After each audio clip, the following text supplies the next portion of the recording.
Yohanes 19 ayat 1. Lalu Pilatus mengambil Yesus dan menyuruh orang menyesah dia. Jadi ketika mereka tidak berterima tentang itu, yang disampaikan oleh Pilatus pada saat itu untuk membebaskan Yesus, dia melakukan cara yang lain untuk meminta keterangan daripada Yesus dengan menyesah dia. Prajurit-prajurit pada saat itu melakukan itu kepada Yesus. Ayat 2 dikatakan, prajurit menganyam sebuah mahkota duri dan menaruhnya di atas kepalanya, maksudnya di atas kepala Yesus. Mereka memakaikan dia jubah ungu.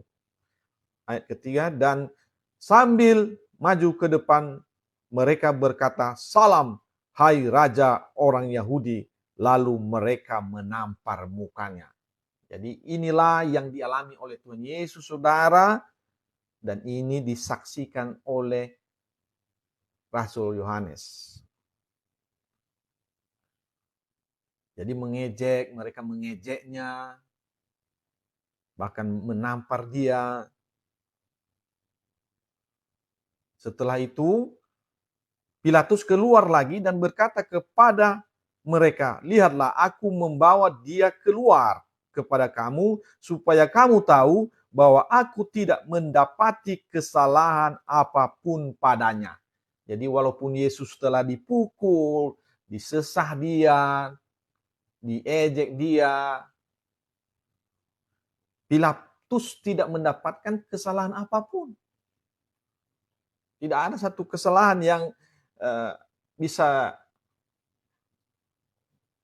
memvonis bahwa Yesus itu bersalah. Ayat 5, lalu Yesus keluar bermahkota duri dan berjubah ungu. Maka kata Pilatus kepada mereka, "Lihatlah manusia itu." Artinya Pilatus membawa Yesus keluar dan dia mempertontonkan kepada mereka, tengoklah, Yesus ini sudah dipukul, sudah diapa-apain dia. Sebenarnya mungkin maksudnya supaya ada belas kasihan daripada orang-orang Farisi pada saat itu, para imam pada saat itu. Dia sudah habis dipukuli, disesah, begitulah. Ayat ke-6, ketika imam-imam kepala dan penjaga-penjaga itu melihat dia, berteriaklah mereka, "Salibkan dia! Salibkan dia!" Kata Pilatus kepada mereka, "Ambil dia dan salibkan dia, sebab aku tidak mendapati kesalahan apapun padanya." Jadi Pilatus ini bertahan. Dia mengatakan, "Aku tidak mendapatkan kesalahan apapun." Jadi Pilatus bertahan, namun karena pada saat itu ada massa yang banyak daripada orang Farisi, orang Yahudi itu, makanya Pilatus mengatakan, "Ambillah dia, salibkanlah dia."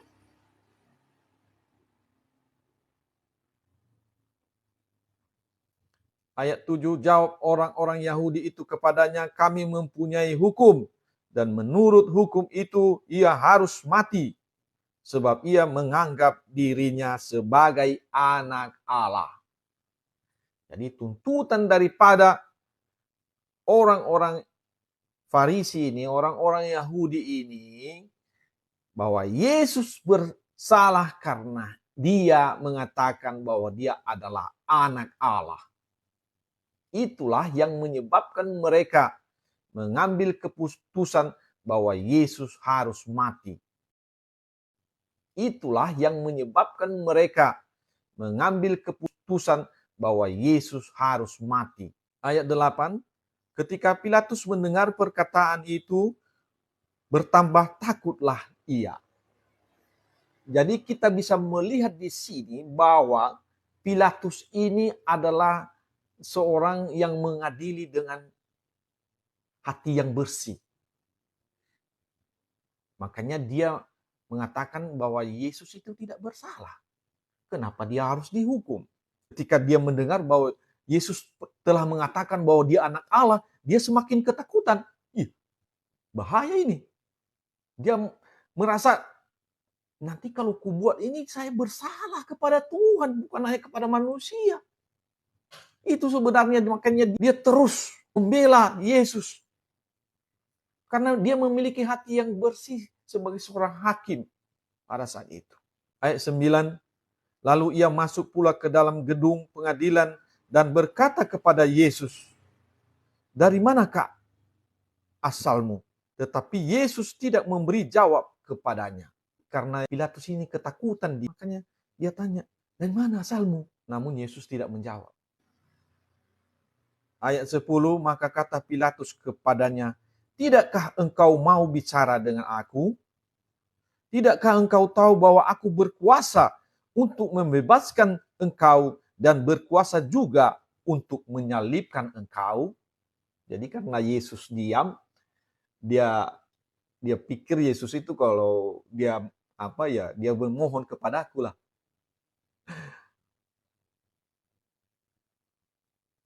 Yesus diam saja. Ayat 11, baru Yesus menjawab, "Engkau tidak mempunyai kuasa apapun terhadap aku. Jikalau kuasa itu tidak diberikan kepadamu dari atas, sebab itu dia yang menyerahkan aku kepadamu lebih besar dosanya." Artinya, Yesus sedang menguatkan Pilatus ini. Jangan kau takut. Yang lebih besar dosanya adalah orang-orang yang menyerahkan aku ini. Orang-orang Yahudi ini. Bukan kamu. Makanya dia mengatakan itu. Jangan takut, dan kamu tidak mempunyai kuasa apapun terhadap aku. Jadi dia menunjukkan bahwa sebenarnya aku ini adalah Allah. Aku bisa melakukan apapun sebenarnya. Dan engkau memang tidak memiliki kuasa apapun terhadap aku kalau tidak diberikan dari atas. Maksudnya, kalau bukan dari sorga yang memberikan kuasa itu kepadamu, kamu tidak bisa apa-apa. Buktinya apa, saudara? Kita akan baca seterusnya. Sejak itu Pilatus berusaha membebaskan dia, tetapi orang-orang Yahudi berteriak, "Jikalau engkau membebaskan dia, engkau bukanlah sahabat Kaisar. Setiap orang yang menganggap dirinya sebagai raja, ia melawan Kaisar." Ayat 13, ketika Pilatus mendengar perkataan itu, ia menyuruh membawa Yesus keluar dan ia duduk di kursi pengadilan di tempat yang bernama Litostrotos, dalam bahasa Ibrani Gabata. Hari itu ialah hari persiapan Paskah, kira-kira jam 12. Kata Pilatus kepada orang-orang Yahudi itu, "Inilah rajamu." Maka berteriaklah mereka, enyahkan dia, salibkan dia." Kata Pilatus kepada mereka, "Haruskah aku menyalibkan rajamu?"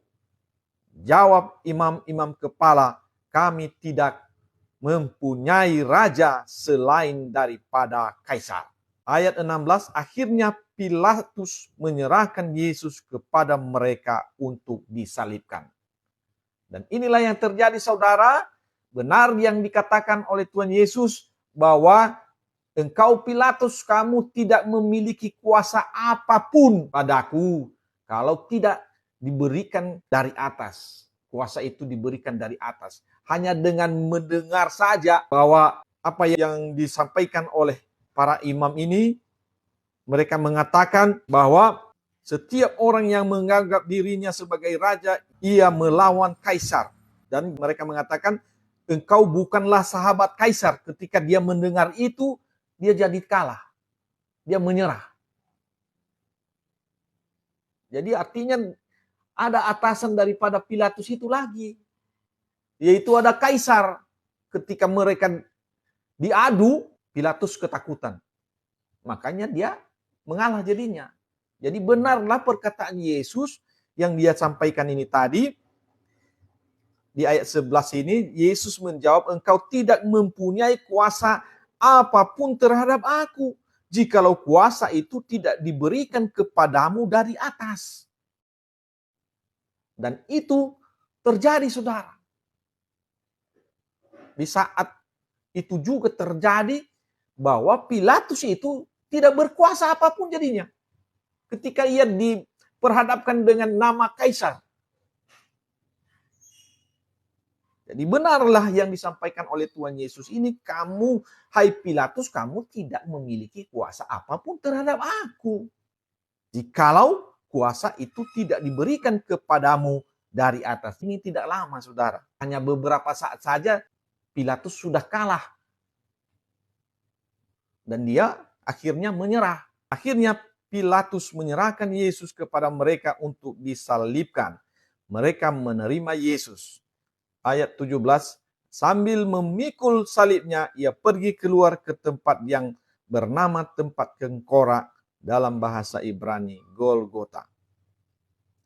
Ayat 18, dan di situ ia disalibkan. Mereka dan bersama-sama dengan dia disalibkan juga dua orang lain, sebelah menyebelah, Yesus di tengah-tengah.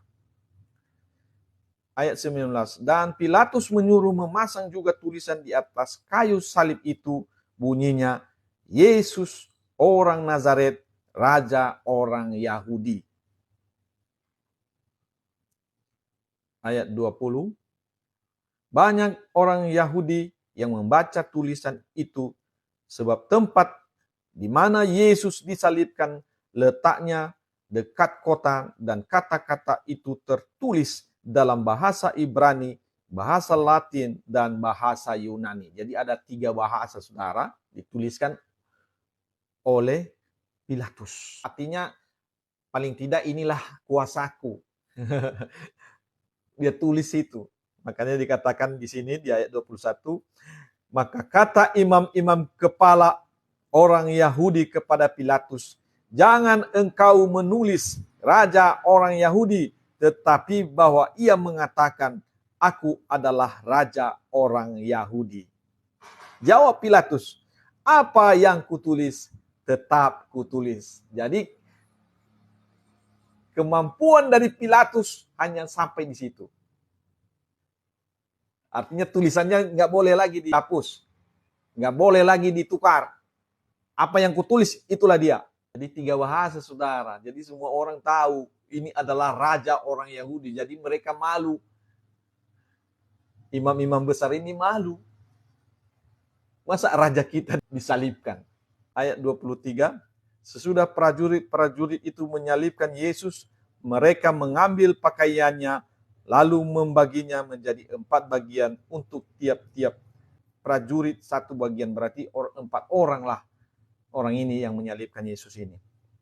Dan jubahnya juga mereka ambil, jubah itu tidak berjahit, dari atas ke bawah hanya 1 tenunan saja. Ayat 24, karena itu mereka berkata seorang kepada yang lain, janganlah kita membaginya menjadi beberapa potong, tetapi baiklah kita membuang undi untuk menentukan siapa yang mendapatnya. Demikianlah hendaknya supaya genaplah yang ada tertulis dalam kitab suci, mereka membagi-bagi pakaianku di antara mereka, dan mereka membuang undi atas jubahku. Hal itu telah dilakukan prajurit-prajurit itu. Jadi ini adalah nubuatan sebelumnya dan ini telah terjadi. Digenapi semua yang telah dinubuatkan di dalam perjanjian lama. Itu ada di kitab Mazmur 22 ayat 19. Ayat 25, dan dekat salib Yesus berdiri ibunya. Jadi mereka tidak jauh, saudara ya. Ibunya Yesus, yaitu Maria. Maria istri Klopas dan Maria Magdalena. Ketika Yesus melihat ibunya dan murid yang dikasihinya, maksudnya Yohanes, Rasul Yohanes ini ada di samping salib Yesus dan juga di samping daripada ibunya. Jadi Maria ada di situ. Berkatalah ia kepada ibunya, "Ibu, inilah anakmu." Dia mengatakan, inilah anakmu, Yohanes inilah anakmu. Jadi ini juga satu yang menguatkan kita tentang kepercayaan kita atas tulisan Rasul Yohanes ini, bahwa semuanya kesaksian tentang Yesus ini lebih akurat dari siapapun. Karena Yesus menyampaikan ini juga kepada ibunya, "Ibu, inilah anakmu." Yohanes itu, Rasul Yohanes itu disampaikan oleh Tuhan Yesus kepada ibunya, "Inilah anakmu." Ayat 27, kemudian katanya kepada muridnya, kepada Yohanes, Rasul Yohanes ini, "Inilah ibumu." Jadi itu satu yang kita bisa analisis bahwa Yohanes dan Maria itu dekat. Jadi artinya apapun yang terjadi tentang Yesus sejak dia lahir sampai dia mati di kayu salib itu, Yohanes dapatkan semua informasi itu dari ibunya Yesus, dari Maria. Jadi dengan demikian kita bisa yakin penuh bahwa apa yang ditulis oleh Rasul Yohanes ini betul-betul akurat. Karena sumber utama sudah ada juga di situ. Yesus itu sudah ada sejak lahir di samping Maria. Jadi kalau ada orang yang bertanya, apa yang dilakukan Yesus di umur 13 sampai 30 tahun? Ya Maria yang tahu itu. Dan juga diketahui oleh Rasul Yohanes. Jadi jangan tanya kepada siapa. Umur 13 dan 30 tahun, Yesus pasti ada di rumahnya. Dan ia melakukan mujizat-mujizat di rumahnya. Makanya di pasal-pasal sebelumnya, saudara-saudaranya, Yakobus dan yang lain itu menyuruh dia untuk mempertontonkan mujizat-mujizat yang telah dibuatnya di rumahnya itu juga di luar, di tempat umum. Jadi mereka sudah kenal Yesus itu, bahwa dia membuat mujizat. Jadi di rumahnya sudah ada. Makanya ketika ada kekurangan anggur di pesta di Kana itu, Maria tidak ragu untuk menyampaikan kepada Yesus mereka kekurangan anggur. Karena Maria sudah tahu bahwa di rumahnya sering Yesus membuat mujizat. Jadi jangan kita tanya apa yang dibuatnya, kita tidak akan tahu itu. Dari umur 13 sampai 30 yang tahu itu Maria. Jadi di rumahnya itu sering dibuatnya lah mujizat demi mujizat itu. Pertanyaan tentang di mana Yesus di umur 13 sampai 30 tahun itu, jawabnya dia di rumahnya. Itu dia. Jadi itu tidak ditulis. Nggak ditulis itu, terlalu banyak. Karena apa yang dikatakan oleh Rasul Yohanes ini, sedangkan saya ini hanya 3,5 tahun, saya bersama Yesus. Kalau semuanya kutulis itu terlalu banyak. Terlalu banyak. Nanti nggak muat seluruh dunia ini untuk membuat kitab yang akan ditulis katanya. Apalagi saya tulis yang dari umur 13 sampai 30 tahun.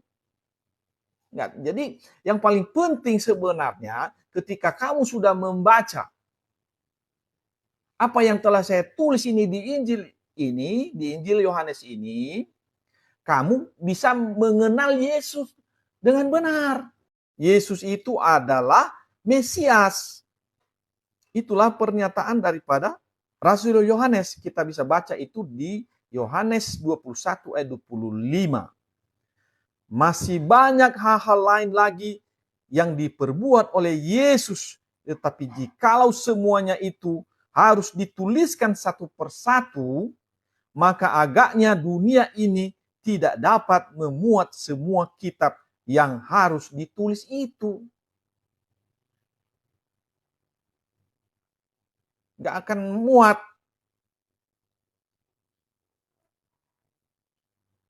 Yang paling penting dikatakan oleh Rasul Yohanes. Yohanes 20 ayat 30 sampai 31. Memang masih banyak tanda lain yang dibuat Yesus di depan mata murid-muridnya yang tidak tercatat dalam kitab ini. Ya. Tetapi semua yang tercantum di sini telah dicatat supaya kamu percaya bahwa Yesuslah Mesias, Anak Allah, dan supaya kamu oleh imanmu memperoleh hidup dalam namanya. Jadi artinya Injil Yohanes ini sudah cukup. Kitab Injil yang saya tulis ini sudah cukup untuk memberikan kesaksian kepadamu supaya kamu percaya bahwa Yesus itu adalah Mesias, Anak Allah, dan supaya kamu memperoleh hidup, artinya memperoleh hidup yang kekal. Jadi dengan belajar apa yang telah ditulis oleh Rasul Yohanes ini, dari pasal 1 sampai pasal 21, kita dapat mengenal siapa Yesus. Dan ini kesaksiannya ini benar. Kesaksiannya ini benar. Karena dia adalah murid yang terdekat dengan Yesus. Artinya jangan cari yang lain. Jangan kamu percaya dengan kesaksian orang yang baru lahir di abad kedua, ketiga, keempat, kelima, keenam, ketujuh, sampai yang baru-baru lahir sekarang ini memberikan kesaksian tentang Yesus. Itu tidak benar.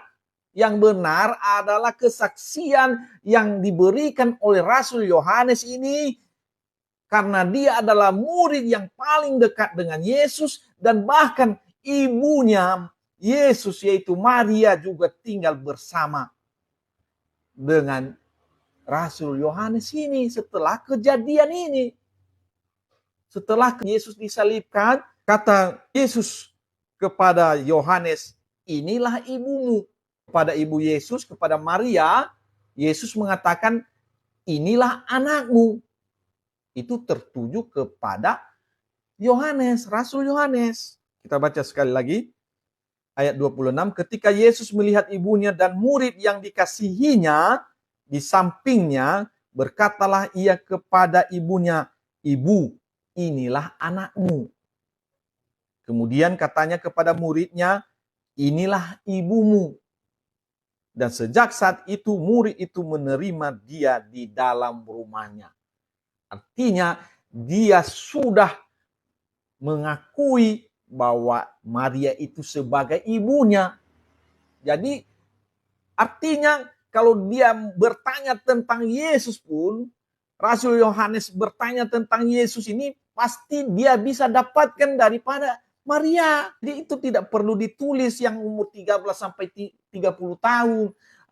Dan dengan yakin apa yang disampaikan oleh Rasul Yohanes, ia mengatakan kalau kamu sudah membaca ini, telah merenungkan ini dengan sungguh-sungguh, ya, kamu pasti sudah mengenal Yesus. Kalau kamu tidak mengerti lagi apa yang sudah disampaikan dari kitab yang kutulis ini, berarti kamu tidak memiliki kasih akan Allah. Karena ingin berdebat saja, mencari gara-gara, mencari kelemahan-kelemahan dari sana sini. Jadi itu, ya kalau ada yang bertanya, mana umur 13 sampai 30? Itu sebagai apa? Supaya dipojokkanlah orang yang menyampaikan firman Tuhan. Nggak perlu itu, karena Yohanes mengatakan yang kutulis aja, aku hanya bersama dengan Yesus itu 3,5 tahun. Dan kalau kamu juga memiliki pengetahuan, pengertian tentang apa yang sudah saya tulis itu, maka kamu benar-benar mengenal siapa Yesus, dan oleh sebab itu kamu memperoleh hidup, memiliki iman, dan memperoleh hidup yang kekal. Jadi dengan tulisan ini kita bisa belajar lebih dekat tentang Yesus. Lebih dalam kita mengenal Yesus. Baik, kita teruskan ayat 28. Sesudah itu, karena Yesus tahu bahwa segala sesuatu telah selesai, berkatalah ia, supaya genaplah yang ada tertulis dalam kitab suci, aku haus. Ayat 29, di situ ada suatu bekas penuh anggur asam, maka mereka mencucukkan bunga karang yang telah dicelupkan dalam anggur asam pada sebatang hisop, lalu mengunjukkannya ke mulut Yesus. Ayat 30, sesudah Yesus meminum anggur asam itu, berkatalah ia, sudah selesai. Lalu ia menundukkan kepalanya dan menyerahkan nyawanya. Kenapa dia mengatakan sudah selesai? Maksudnya saudara, misi penyelamatan yang telah dirancang oleh Allah itu dan dilakukan oleh Tuhan Yesus telah selesai. Dia sudah selesai dan dia menyerahkan nyawanya. Dan dia sudah mati di situ, saudara. Ketika ia menyampaikan itu, sudah selesai, artinya tugasnya, pekerjaannya, yaitu datang ke dunia ini, mengambil rupa sebagai manusia, sudah selesai. Artinya dia sudah mengajar murid-muridnya, dia sudah memperkenalkan siapa Allah yang benar itu. Satu-satunya Allah yang benar itu dia sudah sampaikan kepada murid-muridnya. Dan setelah itu dia disalibkan menjadi korban penebus bagi orang-orang yang sudah berdosa. Maka dia mengatakan, sudah selesai. Dan dia menyerahkan nyawanya. Dia berkata, aku berkuasa untuk menyerahkan nyawaku. Dan aku berkuasa untuk mengambilnya. Pada saat ini Yesus menyerahkan nyawanya. Dia terpisah dengan tubuhnya. Ya. Dan pada hari kebangkitan, dia bangkit kembali. Ayat 31, karena hari itu hari persiapan dan supaya pada hari Sabat mayat-mayat itu tidak tinggal tergantung pada kayu salib, sebab Sabat itu adalah hari yang besar. Maka datanglah orang-orang Yahudi kepada Pilatus dan meminta kepadanya supaya kaki orang-orang itu dipatahkan dan mayat-mayatnya diturunkan. Jadi ini semua permintaan daripada orang-orang Yahudi, saudara ya. Ayat 32, maka datanglah prajurit-prajurit lalu mematahkan kaki orang yang pertama dan kaki orang yang lain yang disalibkan bersama-sama dengan Yesus. Tetapi ketika mereka sampai kepada Yesus dan mereka melihat bahwa ia telah mati. Nah, jadi artinya sebelum dia ditombak itu dia sudah mati karena dia sudah menyerahkan nyawanya. Artinya bukan orang lain yang mematikan dia. Dia tadi hanya disalib. Ya kan? Tapi dia sudah menyerahkan nyawanya. Dia sudah mati. Artinya sudah keluar dari tubuh itu. Ayat 34, tetapi seorang dari antara prajurit itu menikam lambungnya dengan tombak dan segera mengalir keluar darah dan air. Itulah kesaksian bahwa yang tergantung itu adalah Yesus yang memiliki darah dan air. Bahwa ia telah pernah menjadi manusia. Itulah yang membuktikan bahwa ia telah pernah menjadi manusia. Darah dan air. Itulah yang menjadi kesaksian. Ayat 35. Dan orang yang melihat hal itu sendiri yang memberikan kesaksian ini dan kesaksiannya benar. Ini maksudnya Rasul Yohanes menyampaikan ini. Kesaksian saya ini benar.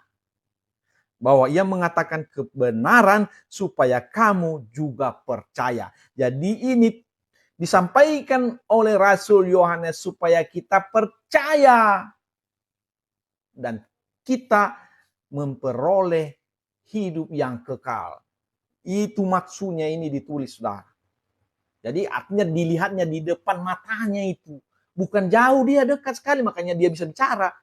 Ada yang mengatakan mereka jauh. Enggak, dia dekat di situ. Dia di situ tuh salib, di situ dia bisa ngomong. Ya. Jadi Rasul Yohanes ada di situ, bukan jauh dia. Ya. Ayat 36. Sebab hal itu terjadi supaya genaplah yang tertulis dalam kitab suci, tidak ada tulangnya yang akan dipatahkan. Jadi memang sudah ada nubuat tentang itu, saudara. Bahwa tulangnya tidak ada yang dipatahkan. Dan itu sudah ditulis di dalam kitab Keluaran 12 ayat 46.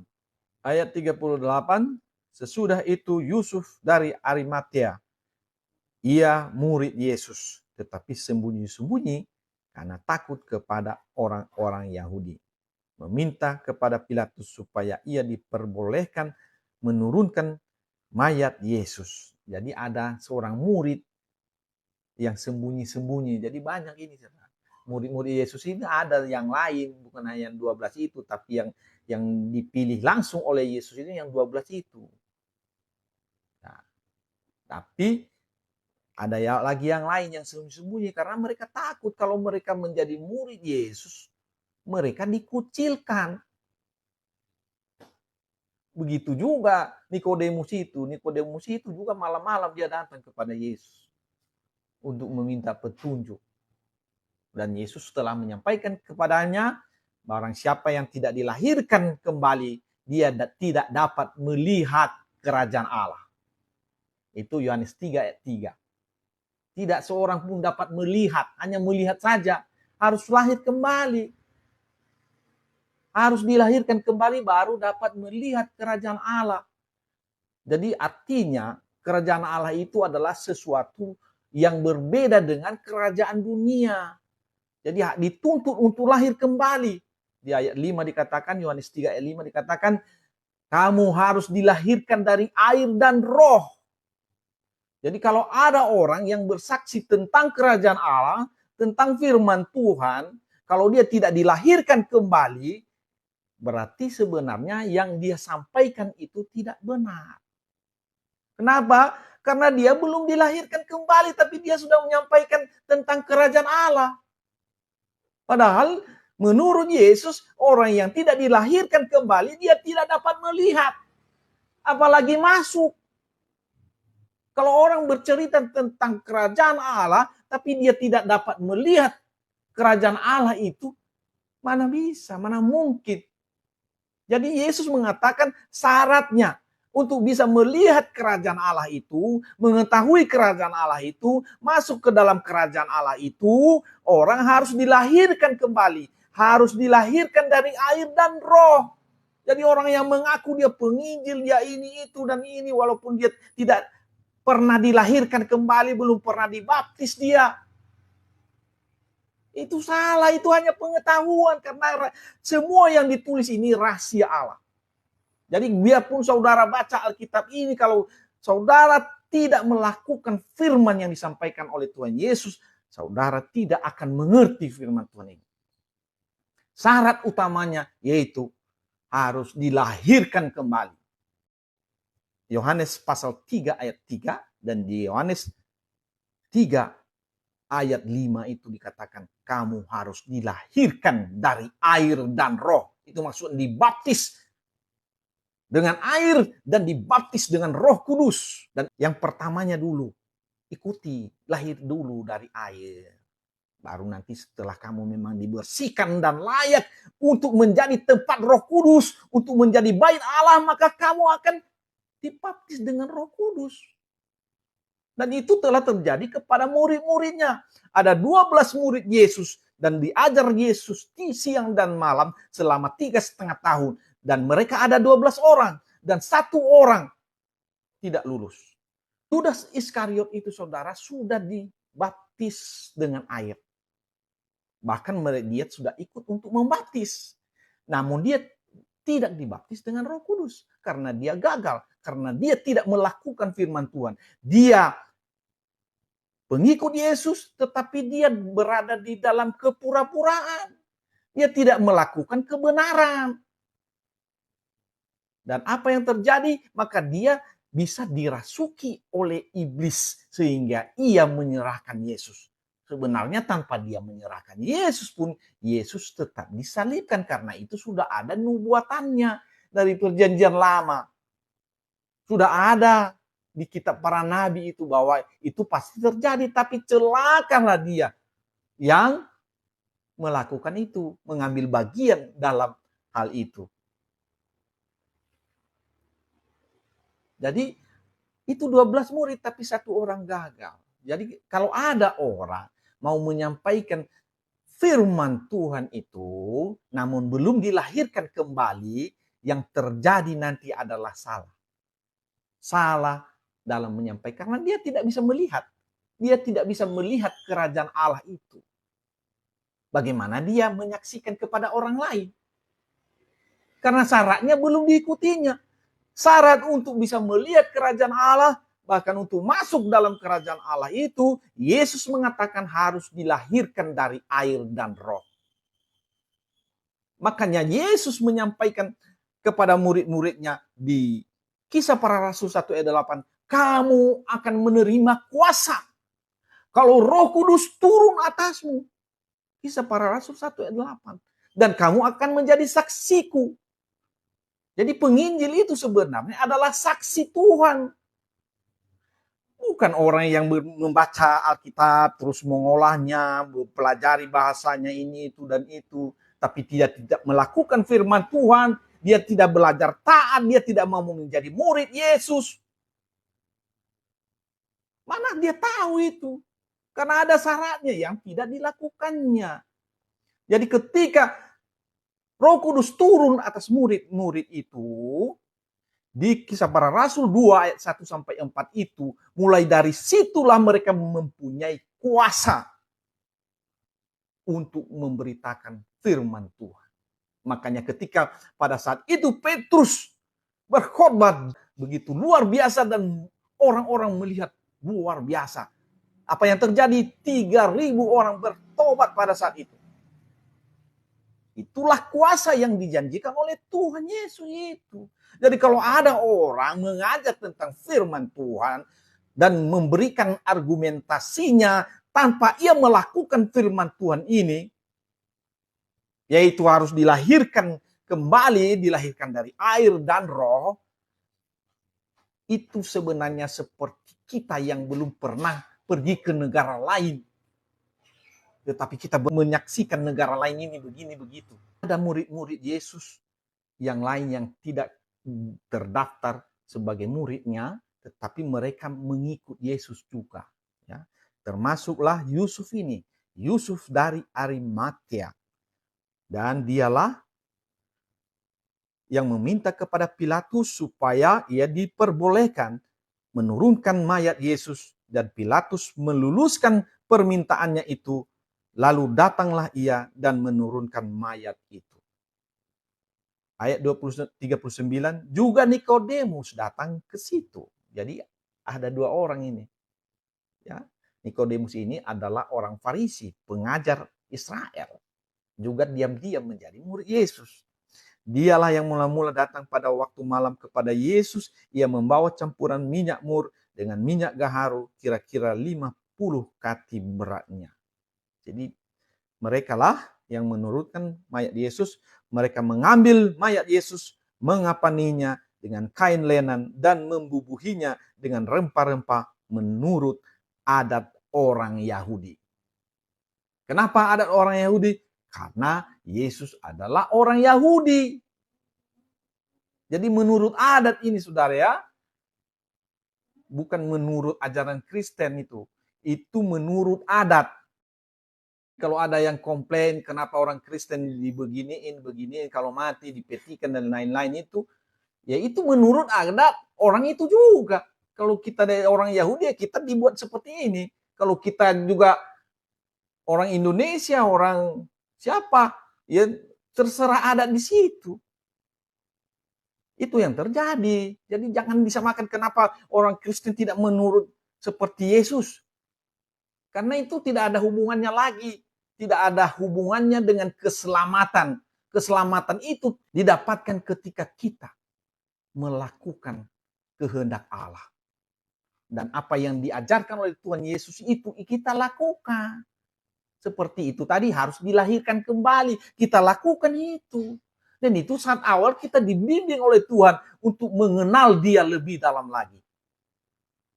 Dan kita dibersihkan oleh firman Tuhan itu ketika kita sudah mulai percaya kepada Dia, kita dibersihkan dari hari ke hari sehingga kita menjadi sempurna seperti Bapa kita yang di sorga sempurna. Dan ketika itu terjadi, maka kita layak untuk menjadi baitnya, tempatnya Roh Kudus, tempatnya Allah, menjadi bait Allah.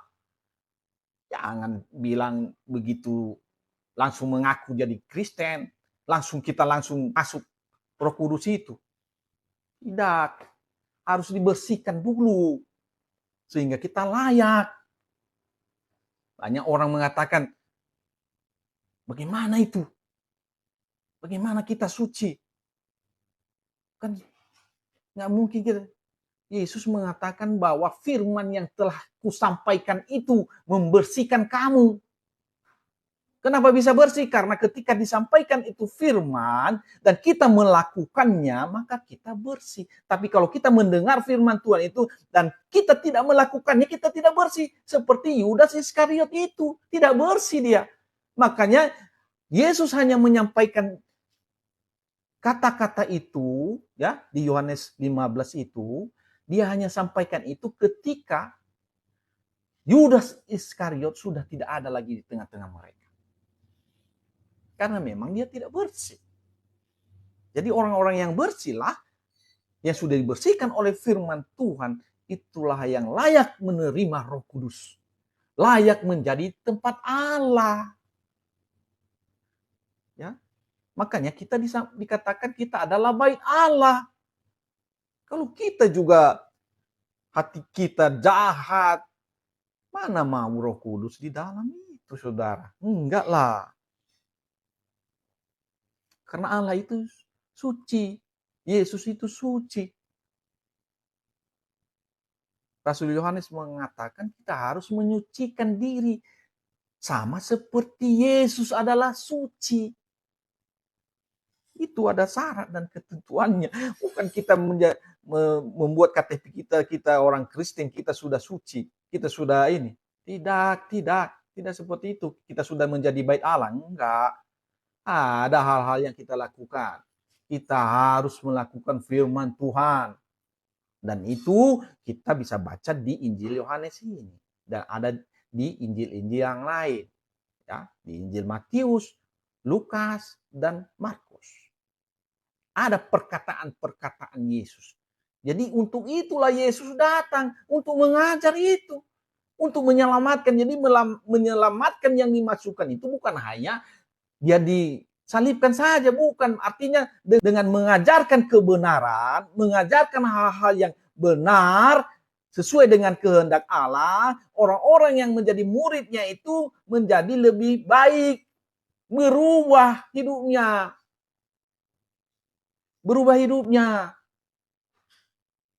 Baru setelah itu, ya apa yang dilakukan oleh Yesus di kayu salib itu adalah penebusannya.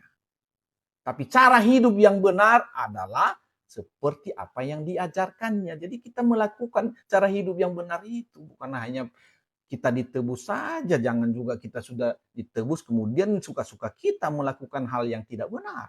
Karena Yesus mengatakan bukan semua orang yang berseru-seru kepadaku akan masuk dalam kerajaan Allah. Tapi hanya orang yang melakukan kehendak Allah yang bisa masuk dalam kerajaan Allah. Orang yang tidak melakukannya sama seperti Yudas Iskariot itu, ya udah, out dia. Kita teruskan ayat 41. Dekat tempat di mana Yesus disalibkan ada suatu taman, dan dalam taman itu ada suatu kubur baru yang di dalamnya belum pernah dimakamkan seseorang. Jadi Yesus dimakamkan di tempat yang baru. Belum pernah ada yang dimakamkan. Ayat 42. karena hari itu hari persiapan orang Yahudi, sedang kubur itu tidak jauh letaknya, maka mereka meletakkan mayat Yesus ke situ. Jadi Yesus diletakkan di kuburan itu, dimakamkan di sana. Ya, itulah yang kita bisa dengarkan di pasal 19 ini, saudara. Jadi ada perkataan Yesus bahwa kuasa Pilatus tidak sebesar yang dia miliki menurut pandangannya. Dia mengatakan, aku bisa membebaskan kamu, aku bisa melepaskan, aku bisa menyalibkan, dan aku bisa. Namun Yesus mengatakan, kamu tidak memiliki kuasa apapun terhadap aku. Dan itu sudah terbukti.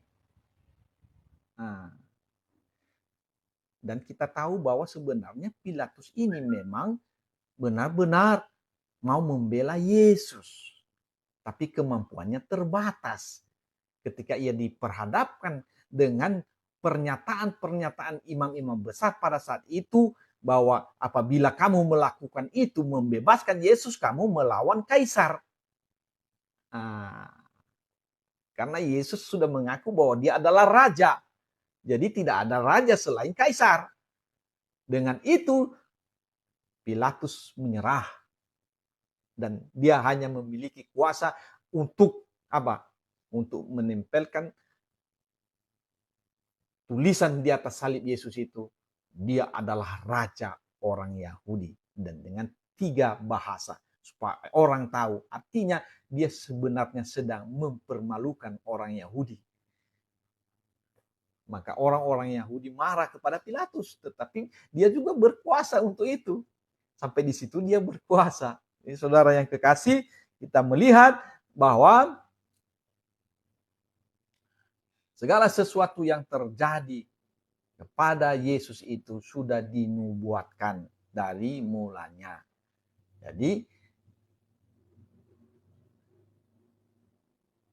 penyaliban ini telah terjadi dan Yesus mengatakan sudah selesai. Jadi kalau kita belajar dari Yohanes pasal 1 sampai pasal 19 ini, kita sudah mengetahui perjalanan Yesus yang dapat memberikan kepada kita pelajaran, pengetahuan tentang Yesus sampai dia disalibkan.